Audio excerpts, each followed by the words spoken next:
Hi guys, and welcome back to Dacob in Between, where we get to talk about a lot of interesting things while your chats fluctuate so delicately on the side of the video. Now,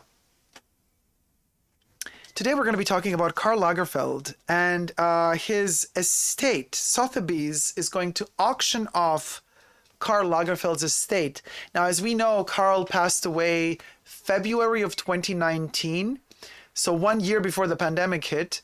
So he was lucky enough to not have to see all of this, but unfortunate enough to pass away. So I guess if Sotheby's is auctioning off Karl Lagerfeld's estate now, we're going to get to the times. I'm trying to figure out, let's see when this auction is going to happen. So, but if they're going to do it now in some sort of time frame, it's basically been February 2020, February 2021. So 2.5 years after his passing, his estate is being auctioned off. I wonder why. Does Chupette need extra money? Is Chupette poor? Has Chupette eaten her own weight 10 times fold in caviar and now spended all the millions that Karl accumulated throughout the decades? We do not know. Oh, thank you for becoming a member, Alina. A patron, sorry. Thank you for becoming a patron, Alina. Debbie's asking, has Chupette allowed the sale of the estate? Maybe Chupette learned how to talk and say, oh, hell yeah, let's sell it. I don't know, but... So basically, Sotheby's are going to be selling over 1,000 lots from Karl Lagerfeld's estate. That's a lot, over 1,000 lots. So there's going to be a lot of items featured that have been taken out of his residences in Monaco and from his residences in France.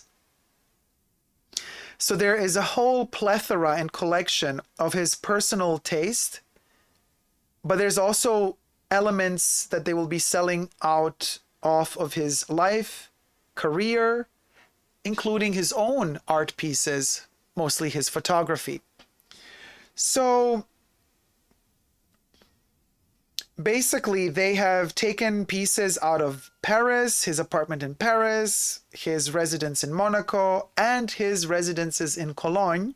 I didn't know that he lived in Cologne as well. Well, he probably had houses everywhere. I mean, he had enough money for them, right? So I'm a very avid collector, but Karl was, because he had more funds than me, he was a very avid collector. So you could imagine the amount of art and design that he accumulated throughout the decades, that he then archived in all of these different places where he lived. And who knows about all of his extra storage rooms and spaces that he also rented where more of his stuff was also archived. But here's a little list of things: art history, from Italian design, from the Memphis group. I'm inspired by the Memphis group myself a lot. In fact, this particular superdacob glass with Chicky and the hedgehog are directly inspired and an homage to the Memphis group from the 80s, with Ettore Sottsass being top exponent. So if you want one of the totally Dacob glasses, get them at www.superdacob.com. And while you're at it, subscribe to my channel here on YouTube and thumb up this video while I hydrate. So he has a lot of original pieces from the Memphis group from the 80s. He also has French decorative arts from the 18th century.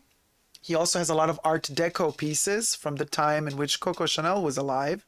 And he has a lot of design pieces from contemporary art and design. So the last residence he stayed in was in LOUIS VUITTON. I don't know if I pronounced that correctly.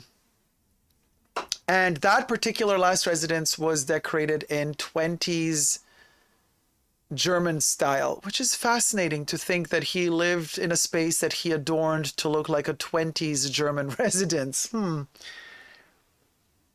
Furniture designed by Bruno Paul, posters from the early 20th century German advertising, which is something that if we look back into Karl's own inspiration for Chanel, when he did the Paris Moscow collection, he used early 10s and early 20s advertising aesthetic and style for that entire Chanel ad campaign. I still have the catalog from that collection. Also the short film that he brought out for Chanel back then as well. So there's also going to be a lot of lots that feature Karl as portrayed by a variety of artists, including, but not limited to, Takashi Murakami. We know that Takashi Murakami collaborated with Louis Vuitton on several wonderful pieces from the early 2000s, including the Cherries collection, the ICU collection, the multicolored monogram collection, and so on. So Takashi Murakami made a portrait of Karl, which will be sold. Tokidoki dolls of Karl Lagerfeld are going to be sold as well. And then there's going to also be a sale of his personal items. Like, for example, the image of Chupette, his cat, bowls adorned with his image. Ooh, a Jeff Koons Venus ball that we also know Gaga used. He had 3 Rolls Royces. They're going to be sold as well.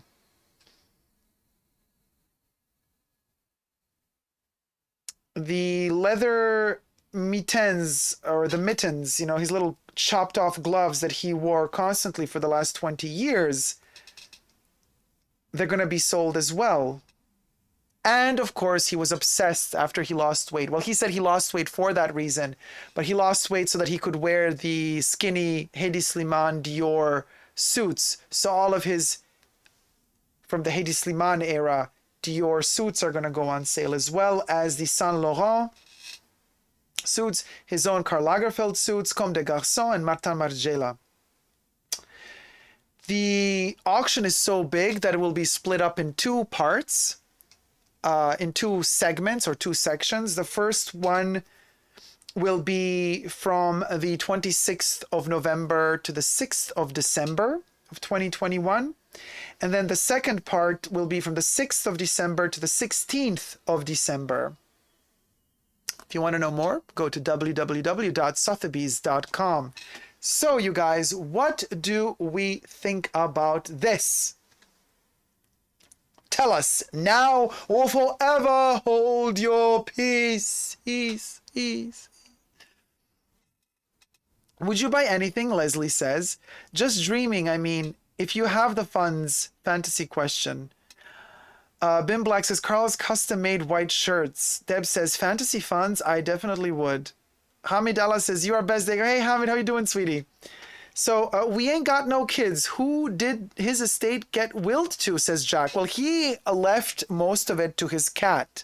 Now, he left some stuff to his other friends and members and lovers or what have you, people that he funded. But most of it was left to his cat, I was told, after he passed away, allegedly.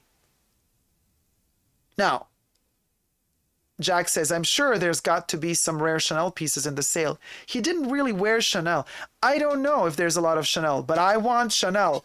I don't really care for his gloves. Sorry, Karl. I don't want his gloves. I don't want to have a Takashi Murakami painting of Karl either.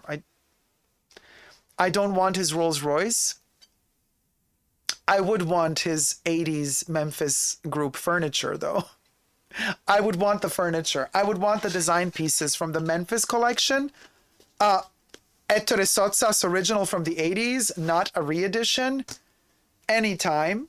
I would want that. His portraits, I don't really need to have a Karl Lagerfeld face hanging on my wall. Sorry, Karl, but sounds like something I do. Cats getting everything, says Rara. Demi says, I definitely going to be a unique opportunity. Exciting. Can you actually will to a cat? Asks Jack. How are decisions made? Yeah, you can will everything to a cat. Yeah, you just tell your lawyer, I leave everything to my cat. Jane says, I would like his pencils and paints. The Karl bar, of course, Jane. Of course you would. And that would be amazing for you. I mean, to have his paints and his that would be great for your art. to use those. That's inspiring. Yeah, that makes sense to me. That makes sense to me. Jane says, just imagine rolling around Paris in Karl's Rolls Royce. Living. Fashion tour companies should buy them. Yes, but no says, I wonder what will happen to the 300,000 books. That library is a real prize. They might have donated some of the books to maybe some French Parisian library or something. But also, I'm thinking, you know, it could be that maybe Chanel is going to buy some of the pieces to remember Karl. I mean, Chanel has a lot. Chanel has the really important stuff. Chanel has all his sketches, all of the drawings and the designs that he made, that he sketched out and drew for the Chanel collections. That's all in the Chanel archives already. So they have the most important thing. I would want his drawings of some of the haute couture pieces. That's something that I would like to own. One of his original drawings of his collections for Chanel. That's what I'm interested in because it's connected to Chanel. To be honest, perfectly honest with you, stuff that's directly connected to him, I'm not really interested. I'm not really interested in his life. I'm not really interested in Karl. I'm interested in Chanel. Very honest about this. So Robert says, I'd buy his cat if I had all the money. You'd buy the cat, and then if you own the cat, I guess you own all his money. Clever move, Robert. Jack says, fascinating. There is a case of that tree in America that owns itself. So somebody left all their money to a tree, or I don't know. Have you seen the sign Chanel? I was very impressed with the behind the scenes of the goings on at Chanel, and there was a little peek into his home and style. He had a major collection of iPods. Yes, I have seen that, Mo. I have seen also when he like pulls the drawer and there's like a bunch of, back then, iPods, and iPod shuffles. And then the other drawer is full of the collars, of the white collars that he would wear every day. And then another drawer is full of gloves. Yeah, I've seen it. And then the huge libraries. What about when the cat dies, says Jack? Well, that is interesting. Maybe he already planned that out as well, but after the cat dies, probably whoever the caregiver of the cat is or would inherit the rest. Yeah, Debbie says, yeah, try bidding against Chanel. I know, right? Forget about it. I hope his cat is getting taken care of, says Stephanie. I would want some Chanel samples never released, says Gwen. Opulence, I own everything vibe, says DLB. The Chanel samples, they're all in the Chanel archives. He did not have any of those, I don't think. I don't think he even cared about it. But maybe I'm wrong. Maybe he had some samples as well. I mean, for him, it was just things. He didn't really care for those. They didn't have much of a value to him. And besides, the drawings and the sketches of the collections are the most important thing because that's his creation. So to have those, and Chanel already has those. They are in the Chanel ateliers. They needed them to work, so they have them.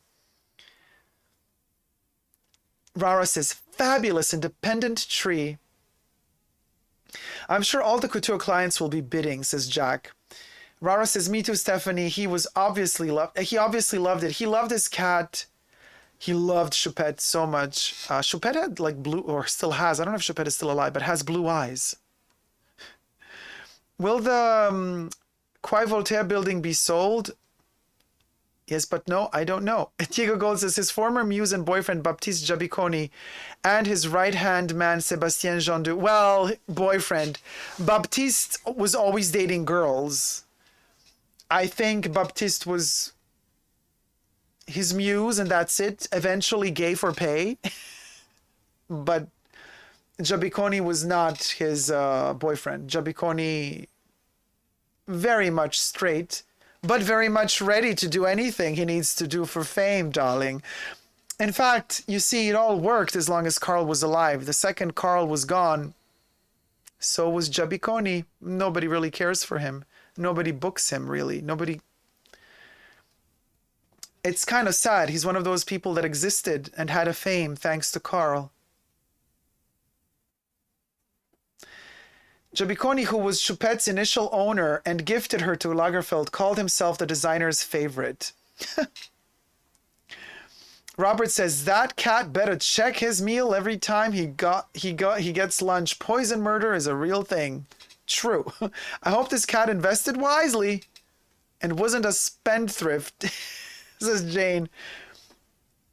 Yeah, Debbie said he wanted to legally marry Chupette. Oh, well. Animals give you real love, says Stephanie. Well, unconditional love anyway. Jack says they all have a price, don't they? Yes. They all have a price. Not only human beings, but also all the leftovers that Karl left us after he passed away. Thank you so much for watching.